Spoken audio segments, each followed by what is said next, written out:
After the 2016 election, there was a lot of discussion about the Trump campaign besting the Hillary Clinton campaign on digital outreach, on digital advertising on Facebook and other social media platforms. So a number of mostly Hillary Clinton campaign alumni formed a for-profit company and a group called acronym/pacronym. That's a suite of both a super PAC and a dark money group.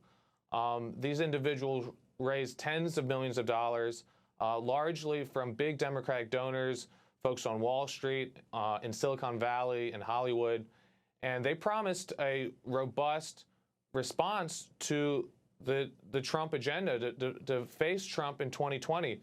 Last year, in January 2019, they acquired this company, Groundbase. They renamed it Shadow. It's fully affiliated with this acronym-pacronym group. And they had a very small staff, but as we understand, we talked to a number of individuals in the Democratic Party and other officials close to this firm. They used their leverage with high-level Democratic donors, with Democratic establishment types, to quickly secure this contract with the Nevada Democratic Party and the Iowa Democratic Party to deploy this app. They had a very small number of developers working on this app in secret. And as you mentioned, the Nevada Democratic Party has now canceled their plans to use this app. The Iowa Democratic Party released very little information about this app. We've heard reports that folks were told about the app even on the very day of the caucus. They had no idea how to use it, how to report the system, and there were serious bugs in the app. It would shut off, while the caucus was being run. So a plethora of problems. But this was created by a relatively small group of Democratic insiders, former campaign staff, again, to Hillary Clinton. There's been also a little bit of talk about conflict of interest. There's no discussion, there's no evidence so far that this app was hacked or there was any of those type of cybersecurity problems.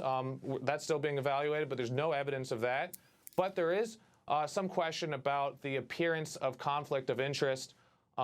Pete Buttigieg's campaign has paid over $40,000 to this company, Shadow. Joe Biden's campaign has worked a little bit with this company. But for a company that is expected to be a neutral arbiter, to be literally developing the app to tabulate the votes, I think it's important to have a neutral, objective entity developing this, not a company that's only working with a few of the campaigns. Look, in the last 10 years, some of the biggest scandals in the business community. We have Juicero, the juice company that overpromised and underdelivered. We have Theranos, this blood testing company that was a multi-billion-dollar failure based on lies and just a very solid pitch to investors, but without the underlying technology. I think a lot of folks are looking for quick fixes, and there's this ideology that technology alone can solve all of our problems. I don't want to condemn everyone involved in this. We're still getting answers, but it's very clear from what we know.